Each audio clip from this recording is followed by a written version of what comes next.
again, everyone, and welcome inside the Adam Jones podcast presented by the Baltimore Banner. I'm Jerry Coleman. He's, of course, the former five-time MLB All-Star. 5 times he went to the Midsummer Classic. If I can get it in the screen, we're not going to talk about that. But he is back across the U.S. border safely and out of the U.S. and further away from me. Today, in episode number 23, we'll be joined by the esteemed legendary writer, formerly of the New York Times, now with Andscape and the Undefeated. He is Bill Rhoden. He is coming up shortly. A lot to get to with Bill regarding Lamar Jackson, the World Baseball Classic, baseball itself, and life in general. Adam and I also are going to discuss his trip to the World Baseball Classic, the finale, which received unbelievable ratings and accolades from across Major League Baseball. I'll give you my observations during my 2-week stay before I was booted out of my house by my father down at spring training. A couple of observations there. And then we'll talk more about the Orioles as they have named their opening day starter and the fact that we have another socially speaking engagement and a chance to win $100 worth of gift cards from our friends at Miss Shirley's. Well, let's get right to it, AJ. We bring in the legendary writer, formerly of the New York Times, now with Andscape and ESPN's The Undefeated. He is Bill Rhoden. Bill, thanks so much for taking the time and joining this podcast. Let's begin with Baltimore and some of your roots there. You went to Morgan State, of course. Your career started in Baltimore. What intrigued you about Baltimore back then, and what about the way it's evolved these days, in your estimation? First of all, thank you guys for having me. Adam is always a great fan of yours. Thank you. Happy to see that you're writing a hell of a chapter, next chapter. So this is great. Thank you. Yeah, I mean, reality is that, I was kind of, I wasn't like heavily recruited when I played high school football. And this was like 1968. And thank God, my high school coach, Sherman Howard, who, when he passed away a few years ago, was the oldest living Black NFL player. And Mr. Howard was good friends with Coach Banks at Morgan. They were teammates at high school. And the way recruiting was done back then, particularly among, HBCUs, is that it was word of mouth. Hey, I got a guy, I got a kid. And a friend of mine, Mark Washington, who we played high school together. He went to Morgan, spent 9 years in the NFL. In fact, just as a post note, whenever you watch the NFL film, Mark will kill me for this, but whenever you watch NFL championship films of all the great highlights and you see Lynn Swann making those great catches in the Super Bowl, it was Mark who was like guarding him, But anyway, so Mark had gone to Morgan, and my coach essentially told me that I was going to Morgan too. And it was great because I had no plan at all. So that's how I got to Baltimore, and it was wonderful. It was, I thank God every day that I went to Morgan. It was just a great experience. I love Baltimore. Back then, there was no Inner Harbor. I mean, the Inner Harbor was like the mob. When they took you to Inner Harbor, you go execute it, But no, I loved it. I love Morgan. I love Baltimore.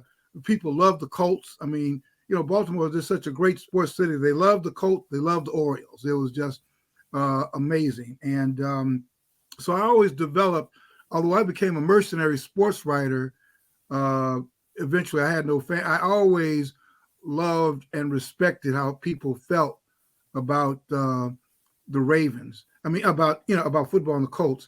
And I guess I also learned from Mark when I was at Morgan. Mark got drafted by the Cowboys, and as I listened to him talking about professional football, that's when I really began to realize that this was not fun and games, that this was a hardcore business. I guess not only was it a great experience going to Morgan and loving Baltimore sports and all that, but from Mark and Coach Banks and guys like Raymond Chester, I began to also, and then Kurt Flood, who,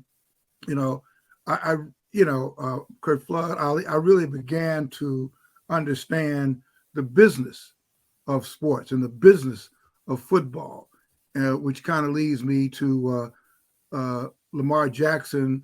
Well, I support him. Well, I basically support players in general. So All right, let's bring it on to the field. And you mentioned Lamar Jackson. You've written about him at The Undefeated and his situation. I think in a way it's been mangled by him by not having an agent. He had this guy, Ken Francis, represent him reportedly and go to other teams.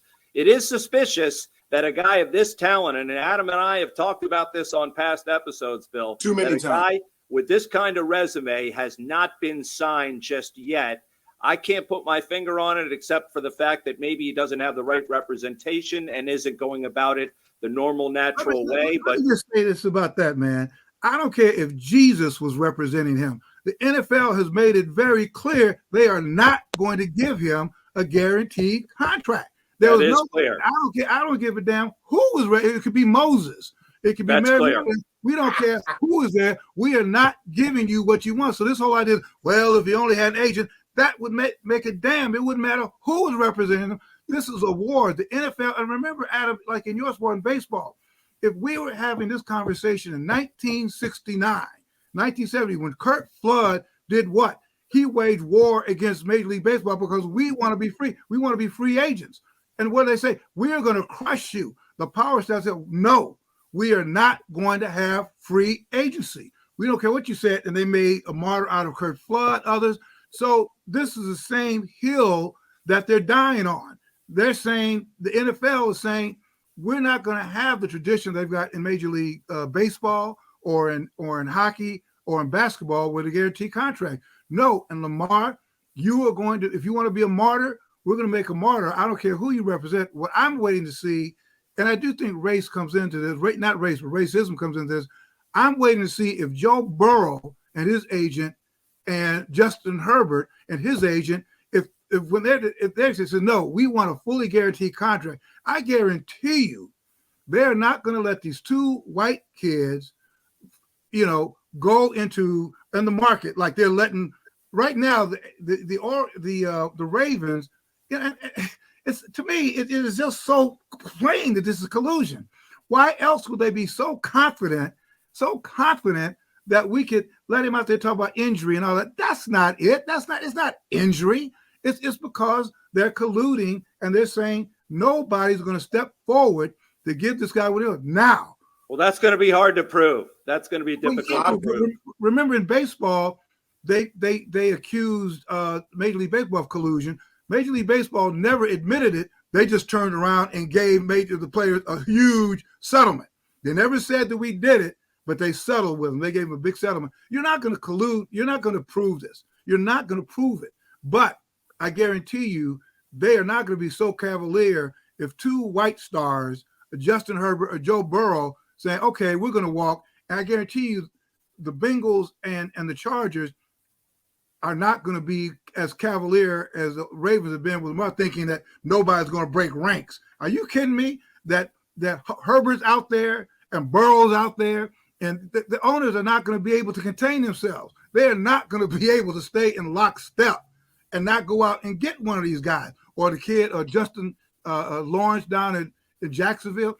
I guess what blows me away is that to this point, none of the quarterbacks have challenged him. Mahomes didn't challenge it. Rodgers didn't challenge it. Brady never challenged it. No, none of the quarterbacks ever challenged him to say, we want guaranteed contracts. And, Adam, you're in the business. When the owners try to lean on you, they say it's because of business. But when you try to defend your rights, they say it's the game. It's the game. It always is. So to me, this is a classic case. And what also blows me away, not you asked, but I'm stunned how many fans who normally should be on the side of the worker, the players, are basically pro-management. It blows me. It just blows me away that fans are like, who normally work at factories and work at offices that they hate. They're for management. Bill, they can't relate to either side. How can you relate to today's athlete, much less today's owner? They're also living in a parallel universe. Yeah, that I will agree. I mean, I think most, and I was thinking about this the other day, that I guess fans, by definition, you guys, like being players, you're part of a fantasy machine. You're part of this fantasy machine. They love the Orioles or they love the Ravens. And when a player breaks ranks, and And then, and you talk to all these people. Some people, if I could do that, I'd play for free. So, well, there's a reason you can't do that. You can't do that for free. You can play for free out on Sunday. Right, exactly. Yeah, just bizarre. Bring but this bring the cooler. Huh? Bring the cooler. You can play for free. That's right. That's right. I teach. I have these Rhoden Fellows that I've been running, and I teach students at Arizona State, the Cronkite School. And my first mission is to break them from fandom. We'll go to a game or something like this. I mean, you're cheering in the press box. If you want to cheer in the press box, you go down there and sit with them. Give off your credentials, and you could sit with them. That's why you're high in the press box, so you could look down and give perspective on things. But that's another show. Well, I mean, that's what I was going to ask you about, was the importance of Rhoden Fellows. I mean, I went on the website and looked up it, and I mean, it looks impressive. And I just want to know the importance of it, and what's the next goals, the next mission. Yeah, that's a great, and thanks for bringing that up. Thanks for allowing me to do a commercial for the fellow. But 30 seconds starting now. Yeah, I know. Apply. Yeah, no, we just named our class, and our sixth class. And what it is that every year we take 6 kids from 6 HBCUs, because I went to an HBCU, and basically we give them a 1-year fellowship to write for the website, to create content for Andscape, ESPN, with the idea of putting them in the journalism pipeline. That's sort of my mission, is to put young African-American students from HBCUs in the pipeline, as I was put in the pipeline. And I'm still stunned even today when I go to press boxes, and find out how still white or unblack the media is. It's still not only just in the press box, but behind the scenes. We're doing a thing now in collaboration with the NCAA, the Big East, the NFL. We're sending fellows to, like the Big East tournament, the NCAA men's and women's tournament. They're going to the NFL draft. And what it is to look at all the other hundreds of jobs that exist that do not involve, being in front of the camera writing. I mean, there's tons of jobs that a lot of our kids don't even know exist.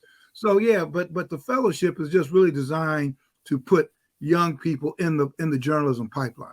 That's great stuff. Let's take a quick moment here and acknowledge our loyal, dedicated sponsors and get back to Bill after this. The locally owned and operated Miss Shirley's Cafe is an award-winning breakfast, brunch, and lunch restaurant with 3 locations in Maryland. Miss Shirley's has been featured on Food Network's Diners, Drive-Ins, and Dives, and Triple D Nation, as well as Travel Channel's Food Paradise. The Restaurant Association of Maryland named Miss Shirley's Maryland's favorite restaurant. Visit Miss Shirley's Cafe in Roland Park, Inner Harbor, and Annapolis. Go to MissShirleys.com. Also by BMW of Towson, home of the best service department in all of Baltimore. That's BMW of Towson. They're easily located just off York Road and exit 26A on 695. BMW of Towson, very customer friendly. Also by Be More Around Town, which is booking right now for their hashtag Orange Road Trips to DC, Atlanta, Wrigley Field, San Francisco, which includes a pit stop in Napa Valley, and Yankee Stadium. Learn more now at BeMoreAroundTown.com. Also brought to you by our good friends at the Weinman Group and by Jack Daniels. 2 legends, 1 can. Jack and Coke, the #1 cocktail in the world, is now available in a can. Yes, it's true. Jack Daniels Tennessee Whiskey, mixed with Coca-Cola or Coca-Cola Zero Sugar, are now both available in a can. 2 legends, 1 can. Jack and Coke. Ready to drink. Please drink responsibly. Whiskey Specialty, 7% alcohol by volume. Jack Daniels Tennessee Whiskey, Lynchburg, Tennessee. And by G-Leaf Medical Cannabis Company. Visit gleaf.com. gleaf.com offers free delivery. Medical cannabis is for qualified Maryland patients only. And if you guys are enjoying this podcast, make sure to check out the Baltimore Banner. They're covering the Ravens, Terps, Orioles, and local news across the whole Baltimore region. As a special thanks to our listeners, the Banner is offering 6 months of unlimited digital access for only $1. Visit thebaltimorebanner.com/AJ to get started. Again, that's thebaltimorebanner.com/AJ to get 6 months of unlimited digital access for only $1. Now let's get back to more of Bill Rhoden and continuing our conversation with the legendary writer. You have written about Major League Baseball and the fact that there's not only a lack of African Americans on the field, but watching in the stands. And I want to know one of the ways you think we can rectify this situation. You also wrote very eloquently about Elijah Green, who is the son of the former Ravens, as I look at him, tight end Eric Green. And there were a number of African Americans taken at the top of last year's amateur draft. So does that bode well for the future? And is there a fixture in your mind, Bill? I think it bodes well. I don't think we'll ever get back to that time in the mid 70s where I think the percentage was, I don't know, maybe not as high as 24%. It was 24%. Yeah. 24%. We know that we're thick. We know that. We know it. Yeah. I don't know if we'll get back to 24% because since then, the NFL and the NBA have basically just owned the pipeline. They own the youth pipeline, and you've got, competition from soccer and all that. But I am encouraged because, Adam, you know this better than me. I think that Major League Baseball is the best deal that you get as a young person. I mean, in terms of playing a long time, not having your body beaten up, I think Major League Baseball, but it's become so expensive that I think that's a detriment. Although now I'm looking at basketball, they're making basketball very expensive too. To get it and all that. Yeah, so I'm a little concerned with that. But to answer your question, I think there will be more. When you see a lot of former pro athletes, pro football players particularly, would love to see their son get into baseball because they know how much it beats you up. So, am I encouraged?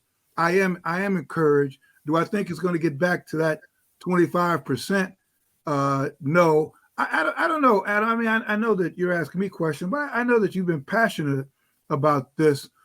And I don't know if you guys have seen Reggie Jackson's. Reggie Jackson has a documentary that just came out about 2 or 3 days ago. Yep. Because Reggie really wants to unload on baseball. Not unload, but he works now he left the New York Yankees as a consultant. Now he's working with the Houston Astros as a consultant, because he did not think the Yankees, they had stopped listening to him. And I think the Houston Astros owner really does want to make a dent. But I'm just curious, Adam, what do you think can be done? I mean, is it hopeless? It's ownership. And, to be an owner, you have to be approved by the other owners. One says no, you're done. So, there's obviously been groups, there's minority owners, black minority owners, but there's no significant African-American owner in any sports business. I mean, and, Bob Johnson, he had, Jordan, obviously, Jordan, but I think he's now talking about selling. Right. See the profit, make that profit and get the hell away from sports and go live, man, go golf. I get that. Right. But if there was 2 or 3 African-American owners, you're moving the needle. And that's a lot of capital in it from the African-American community. That means it's not like, one person can do it. There are, but it'll take, as 10, 15, and then you got the entertainers doing it. And it's opposed to just like in the white world, it's just like, I'm a real estate developer. I got 18 billion. Let me just purchase this real quick. Right. Maybe get 2 investors in there, 2 or 3. I got 80% control and, sell off the rest. We can't do that. It's the same thing with country clubs. My wife's cousin said to a country club in the Hamptons, why don't you guys give out memberships to black families that can't afford these, $200,000 memberships so we can create legacy? Because that's all country clubs are, is legacy. You know what I mean? Right. And we don't have that. Unfortunately, we don't have that. And, there's the billionaires that we do have that are African-American, the few and far in between. I mean, they got a lot of other things going on. I don't know if Oprah wants to purchase a team. I don't know, It's not too many of us in that regard. If I was a billionaire, I would try to, but I mean, again, I would. Who knows? Yeah, Magic Johnson's trying to be a part of the group to purchase the Washington football team. I know that. Exactly. But again, there's when you hear a black name, it's like, oh, there's a black guy. You know who just bought 40% of the Cleveland Indians last year? Of course you don't. You probably do, Bill. I mean, you covered that stuff. That's part of your job, but the modern media doesn't know. Yeah. But anytime Tell us, please. Tell us. If I was to give $5 million to try and purchase a team or bid my name in there, it'll be a story because a minority is trying to buy it. But other guys, it's just part of their week. Yeah, exactly. It's different. Yeah, that's the dilemma of wealth in America. I know that's Power in numbers. That's another show for another day. Sure. But that's just that's just part of the dilemma, and that was that was the dilemma of the Negro League disappearing, because that was our last big ownership stake, and then you kind of have to start all the way from zero into a club that doesn't want you in it. But again, like I said, that's another show for another day. The WBC. Yeah. It proved that the world, the baseball is not just America's game. When I was growing up, baseball America's game. It proved that the world is not just America's game; it's the world's game. And I think during the WBC, I think baseball won. Personally, I was there as a fan. It was incredible. All these nations going crazy. It was incredible. How do you see it? How do your perspective of it? It's because to me, it's people are going to say this guy didn't pitch, so we could have beat Japan. We only lost by 1. If this guy pitched, ifs. That's always sports. I wish I had a second shot every time I teed off. How do you see that? Is like, do you think it's America's game still? Because I say it's the world's game now. I don't just say it definitely is. Yeah. And I see the way you see it, and that's why I love the concept from the very beginning, because baseball is the world's game, and I think the late why am I blanking on his name? Bob Watson. Watson. That's my guy right there, Bob Watson. Yeah. Bob Watson said a long time ago when Japan beat the United States in the semifinals, he said that the world has caught up. The world has caught up, and particularly Japan. I think it's so wonderful. I thought it's such an irony that Japan would become such a dominant force in world baseball, because back in the 40s, like 1942, so many Japanese Americans were rounded up and put in internment camps in the wake of the Pearl Harbor bombing. And they were put in these internment camps, and there were a lot of great baseball players among the Japanese Americans, and they used baseball in these internment camps to really keep their spirits up. So I just think from there to now, it is such a full circle that Japan comes back and is really this world force. And I'm looking forward to more. I just hope that we don't, as a world, blow ourselves up before, but with that. But no, I agree with you, Adam. I think that it is the world sport. I mean, it's baseball. We kind of started it, but the rest of the world is finishing it. And I think it's a good thing. I think it's a great thing. We really appreciate your time and your insight. It's invaluable, and much gratitude for coming on and joining us. And hopefully we can do it again during the course of the baseball season. Yeah, look forward to it anytime. Thank you, sir. Thanks for being with us. Thank you very much. Thanks, Adam. Great seeing you. All right, there he goes, Bill Rhoden. And Adam, what a wealth of information he is. I mean, I didn't know a lot about what he was talking about in terms of the Japanese camps and them learning to play baseball. Of course, he's a history book, a walking history book. Well, you like to stick in your realm of knowledge. You know what I mean? We have talks, and you like to stick in your little realm of knowledge. You know, my myopic world, my little bubble. Open up a little bit more, damn it. But no, I mean, he's got, it's like talking to my father-in-law, and and it's like when we sit down, it's like talking to another father-in-law. Like the stories, it's like he's answering questions that I really want to know, because I come up, like everything I'm saying has already been said 10 times over, but hasn't been heard. I think I'm able to get my words heard. Guys in the 60s, 70s, 80s, before then, obviously, none of that stuff got heard. They felt that way, but they didn't get heard. Me, I'm able to get heard by people. So, that's why I've always paid attention to the history of the African Americans in it. People say, well, the history of America. Yeah, I get that. But I want to pay attention to the history of my people, just like Mexican want to pay attention to their history, and Puerto Rican pay attention to their history, and Italians pay attention to their history. I want to pay attention to African American history, okay? So people get mad at that. So this is American history. The hell up. Okay. I want to know my history. And guys like that are a wealth of it because, like he said, he went into to the New York, to the Sun already having 6 or 7 years of just confidence build up. So whenever, I'm sure when somebody said at the Sun, well, you can't do that, he said, man, say it again, and we're going to have to deal with this. You know what I mean? So I need to go on his podcast because I can cuss on his more. No. You can cuss on this one too, but both of you showed a lot of passion. Yeah. All right, let's move on. All right, let's bring it closer to home for the Birds. And I had a chance to be down at Orioles spring training a few weeks after you did.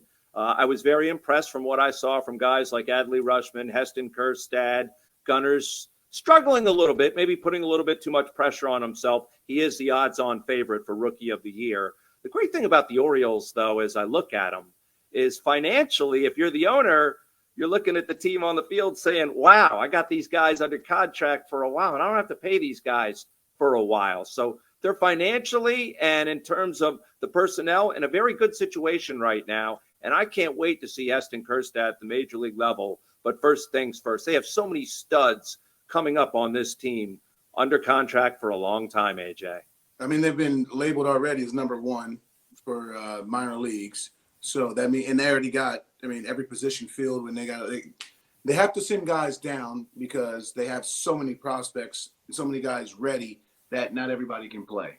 And that's a good problem to have. That was a problem that unfortunately, or say fortunately, I had. I was 20, 21 and ready to crack the major leagues, but, you know, there's a lot of guys in front of you. So it's a good problem to have.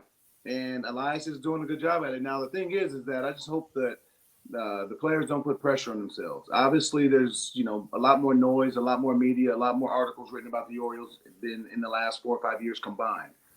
But they just have to go out there and still play that style of game. And I hope that Mullins continuously leads those guys to put your head down and play our style of baseball. Look, and I always say this, look up at June 1st and see where we're at. Keep your head in the sand and look up June 1st, see you at. That should give you a good indication of how you're playing. And then, you know, if you're 19 and 51, you got a problem. You know what I mean? But if you're 40 and, you know, 22, okay, things could be going good. So you got to put your head down and start the season with a grind and not look at, oh, man, we got this young team. We need to start out 10-0 and start a strong start. You don't need that. What you need is you just need to just play consistent baseball, your style of baseball for the first couple weeks and just get into yourself in a groove. Because once spring training goes, it's a different groove once the season starts. It's going to be a little bit more painful during the season, during April, because you got to get into them growing pains that even spring training didn't get out because these are full games every single day. So it's just to me, it's always the first 4 to 6 weeks because, you know, everybody has all these expectations. The reality is going to show that, you know, once the season starts, you know, everybody's building up. Not even Garrett Cole is going to throw 8 innings on opening day. He's still going to have a leash just because he's going to build up. Well, speaking of opening day, this was unusual to me. Every major league team, it seems like, was forced by baseball to announce their opening day starters. We know Kyle Gibson is going to go for the Orioles. I've never seen that before, so that's part of my question. The other part is being named the opening day starter. I know that's never occurred to you on the mound, but you've started a lot of opening days. Is it just a formality or a big honor for these guys? I mean, how do they look at it? What? It's not a formality. Formality, my ass. This is one of the biggest honors ever. What? I got all 11 of mine in Baltimore. I got each picture, and Stosh and Todd. Hey there, Todd. He got me all the. I think they're probably 18 by 24s each picture each year. And I got all 11 of them, man. Like, man, and I got 12 total. So what?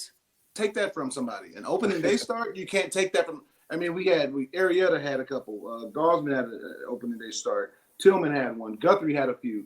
Go ask those guys. That is precious. That means you are the one that for this season, you get to throw the first pitch. You're the one who rely on. Who has the early advantage the first couple of weeks as baseball gets going right now? Is it the pitchers or the hitters? I think it depends on the location, not demographic, the location of it playing. When you're playing in Minnesota, when you're playing in Chicago's and all that kind of stuff, it's cold as hell. So I think the pitchers have a little bit more. Yeah.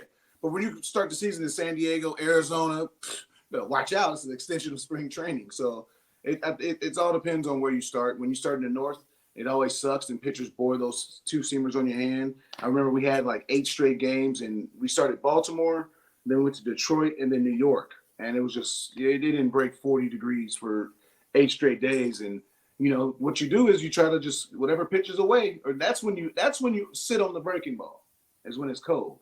You just don't worry about the heater in. You sit on the breaking ball, but I think the pitchers in the north have a little bit more advantage. In the south, I think the hitters do because of weather. For me, that's translation to take the under. All right, moving forward here. I did want to ask you. Take the under, right? We did get a question. It's not mine. It's from David over at Miss Shirley's. He wanted to know about the spring training setup and the fact that the Orioles, they moved the left field wall back at Camden Yards. They have not done the same down at spring training. Yeah. I don't know if there's a major cost involved in doing that, but should they move the left field wall back to make it the similar dimensions as Camden Yards? No, I don't think so, because, you would have to move that entire left field porch. You'd have to move them even further from the game. In the stadium surrounding, it's different, because you can go above it. If you move them back, they're even further from the left fielder. I personally wouldn't like it, because there's also no left center stands. You know what I mean? It just goes straight to just deep, and then just the outfield. So in spring training, no. What they could do is it's different, because on field 1, Buck made it the same dimensions as Camden Yards. Yep. But now you can't go on the other side of the street since left field. Kids can't go on Tuttle or 10th Street. You can't go on 10th Street and just take up a valuable street. So yeah, there's still I think there's a field that they could do it. They could move it. I think field 4 that faces the parking lot. I think they could do it there. They just have to move a couple cars, or just move that out there just a little bit, so they can practice, I guess, just that left field banking, but still do everything else at field 1. But it's all about space, and I think doing it at the main stadium would just make the fans who love to be out there, love to be close to the left fielder, they would be an extra 30, 40 feet from him. And once they have their couple beers, their words won't hurt the left fielder on the team. You know that neighborhood around Ed Smith Stadium. I'm sure they'd love to have their neighborhood dynamic change. They were complaining about the noise from fireworks in the past. Well, These people are in bed by 8. Fireworks at a certain time out there. It's an older community. You got to respect the people that they put in their time. Man, they ain't trying to hear all that noise. I understand. I want to hear them. You got to treat them like dogs in a way, because dogs hate fireworks. They sure do. Dogs hate fireworks. Older people don't like fireworks. Some do. I think the people that belong to yacht clubs and all them kind of people, they love I wouldn't know anything about that. All right. I don't belong, but I be going. I don't belong to a yacht club. You may have a yacht. I've never even been on yacht club right there, man. Buy longboat. Yeah, I drive by it in my car. Let's go beyond Baltimore and beyond this country and talk about something that is very, very passionate for you, and that is the World Baseball Classic. Yeah. What an epic finish, record ratings. More people watch the World Baseball Classic in the country of Japan, 60 million plus, than has ever watched a World Series game or World Series Game 7 in America. Now, we talked earlier this week off the podcast. It's the world's game in Baseball 1. You're back from it. You saw the championship. Give us your thoughts. So I'm going to know a question. You would probably know. What's the Super Bowl? What Super Bowl has gotten the Super Bowl's in the 100 millions. Okay. But again, that shows that's America. The rest of the world, I want to see what the rest of the world is showing it as. You know what I mean? Right. The ratings from the WBC, that just proves that shows that, man, it was spectacular. Just the ratings on TV. And I was there firsthand asking really renowned guys, Ken Rosenthal, J.P. Morosi, guys, and Bob Nightingale, and other guys, and even like DeRosa, Jerry Manuel, Griffey. Like, look, you guys have played in the biggest situations, and the editors have covered the biggest situations. How is this situation a little bit different? And these guys covered 16, Morosi, and he said, man, that was unbelievable. Obviously, he was the lead coverage of it. Rosenthal said this was literally the best coverage he's ever had in his entire career. He dates back to the 80s. He's seen some impressive things as a journalist. He said, this ranks number 1. And I was like, why? He's like, dude, because on a road team, if you're playing a World Series game in New York, it's all Yankees fans. If you're playing, if you switch it and playing the other team, it's all their fans. And this, one team gets hit, we're going. The other team gets hit, we're going. It's a teetering effect. And like, there's nothing that can match this. I don't care what nobody says. It's the beginning of the season. People get hurt doing this. I'm telling you, I got hurt and missed 4 games from a back spasm. I got the back spasm. You can go back. Remember, I was on the injury report and I was trying to get it back. It was like 15 to 16. I was lifting up my kid. Ooh, so you can get hurt doing anything. You want to tell me that, like, you just asked Mike Trout, the game's best player. It's great playing for the Angels. It's great playing for the Orioles. It's great playing for the Mariners. It's great playing for the Yankees. You put Team USA on, it's a little bit different when you got everybody rooting for you, man. It's a little bit different. And I know a lot of people can't understand it because, like Mr. Rhoden said, a lot of people can't fathom these sort of opportunities. But they pay for them in terms of they give their hard-earned cash to come and support it. So I respect that. But you just called Mike Trout the best player in the world. Wouldn't that be Shohei Ohtani after the performance? The best American. The best American. Okay. They're going to go best American. Shohei's the best in the world. You had. So I got to ask you. The world, Japan, yeah, I got to ask you though. With what he did, and you knew a lot of these, and still know a lot of these guys on Team Japan, and got to see them up close and personal. It was amazing seeing those guys. But you know what? It was brought up to me, like, do you think guys like Aaron Judge and Max Scherzer and some of the other guys from America that didn't participate had regrets after seeing what Shohei did? A guy who goes and pitches and picks up a bat and runs the bases the way he does and does it all and doesn't seem to care about injury. It's different. It's different. It's different. It's a different pride. And not to say that they don't have pride and all that. It's just different. And you can say, though, I mean, I get Judge being the captain of the team. I get that. I get it. But you were there like 6 years before, so they know you. They ain't no difference. Your locker ain't changed. Only thing changed, your checks. Nothing has changed. Do you need permission? Do you need permission from the club to go? Hell yeah, you need permission. Hell yeah. And teams are easy. And it's always easy for the teams to be like, if you can be like, nah, I don't want to play. And teams be like, nah, we're eliminated. The team doesn't care if they're the bad guy. The player doesn't want to be the bad guy. You can be like, nah, I don't want to play. And again, like I would have loved to see Garrett Cole there. I would have loved to see Max Fried there. I would have loved to see Corbin Burns there. Like these are the new wave. Again, Scherzer, DeGrom's been hurt a lot. Verlander, these guys are older. You know what I mean? I give them that if they didn't play in 17, they're not going to play. Kershaw wanted to play, which I thought was great. But I mean, I was looking at like Max Fried. I get going into free agency, but like, damn, bro, you like disgusting. Like one of the best pitchers. McClanahan, you're disgusting. You're an all-star. Corbin Burns. Wow, you wouldn't want to get the hell away from your team for 3 weeks? I would have. You know what I mean? Woodruff, you're a Mississippi boy. What's more American than that in some ways, right? Probably they got the biggest flags down there. Like my thing is that you want to say you're patriot. This is the only way for me as an athlete, as an American, to honor my country. I'm not going into the military, and I'm not curing a disease. Like this is the only way I can honor and represent my country. Why not do it? If that's all we talk about is representing America. The Latin guys do it, and they do it. Obviously, there's a lot going on in other countries. I'm not going to, there's so much going on in Venezuela, Dominican, and Puerto Rico, and there's so many things going on in different countries, economically, all this kind of stuff. I get it. Then players show up with no excuse, and they want to wear it. But when you around them, they always got their flag. Anytime there's a Latin heritage any day, their Independence Day, all Dominican Independence Day, they going crazy in the clubhouse with their flags. That's pride. There's no disputing. It was a resounding success, and I look forward to its return in a few years. Me too. All right.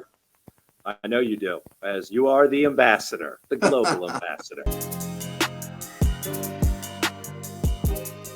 All right, let's move on to socially speaking. All right, we wrap up the podcast with a social correspondence where you become eligible to win a gift card. It's two $50 gift cards, as producer Reggie tells me at times. It's really $100 worth from our friends at Miss Shirley's. All you have to do is follow us at Adam Jones Pod on Twitter, Facebook, or Instagram, or email us, theadamjonespod@gmail.com to become eligible. This week via Twitter, we got the following tweet, which qualifies a guy named Beef.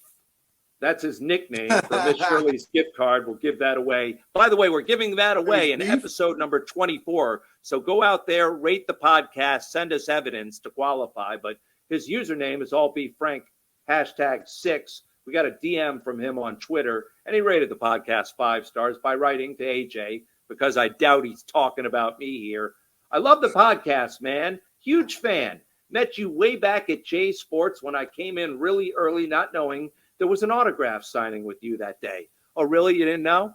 Hey, sometimes, when I was a young pea green, when I just got over to Baltimore, I would do as many signings as I could just to make some extra cash. And people come in the store and be like, I'm buying like lemonade, like iced tea. Who the hell are you? Hey. So maybe it wasn't. Okay, maybe it did happen. And he got a picture with you. He says, but you got a picture with me anyway. And I'm sure that picture is hanging on your wall behind you right now near that Nerf basketball hoop. Oh, 100%. I put him right next to, me and my kids in the Maldives jumping into the pool, right next to it. All right. When you invite me out to that house, I'll look for that picture.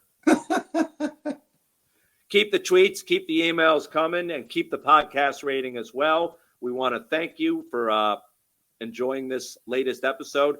Go out and support these fine sponsors. The locally owned and operated Miss Shirley's Cafe is an award-winning breakfast, brunch, and lunch restaurant with 3 locations in Maryland.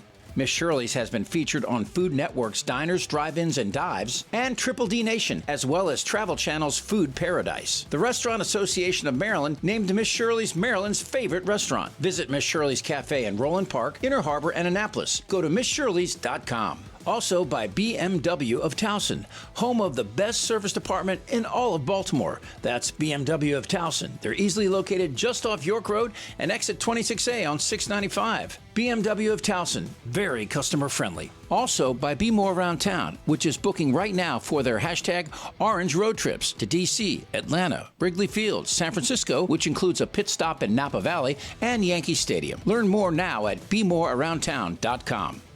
Also brought to you by our good friends at the Weinman Group and by Jack Daniels. 2 legends, 1 can. Jack and Coke, the #1 cocktail in the world, is now available in a can. Yes, it's true. Jack Daniels Tennessee Whiskey, mixed with Coca-Cola or Coca-Cola Zero Sugar, are now both available in a can. 2 legends, 1 can. Jack and Coke. Ready to drink. Please drink responsibly. Whiskey Specialty, 7% alcohol by volume. Jack Daniels Tennessee Whiskey, Lynchburg, Tennessee. And by G-Leaf Medical Cannabis Company. Visit gleaf.com. gleaf.com offers free delivery. Medical cannabis is for qualified Maryland patients only. And if you guys are enjoying this podcast, make sure to check out the Baltimore Banner. They're covering the Ravens, Terps, Orioles, and local news across the whole Baltimore region. As a special thanks to our listeners, the Banner is offering 6 months of unlimited digital access for only $1. Visit thebaltimorebanner.com/AJ to get started. Again, that's thebaltimorebanner.com/AJ to get 6 months of unlimited digital access for only $1. Also, thanks to senior executive producer, extraordinaire voiceover guy. His name is Chip Franklin, putting this episode together. By the time we hit our next podcast, the MLB season will be well underway. Go O's. I think I saw them pick to win 76, 77 games. I'd love the over on that once I get to a window. This team has playoff aspirations, and I see them contending. I think the Yankees and Red Sox are down. We'll have a lot to talk about that. Let's go. O's. You heard it here first on the Adam Jones Podcast.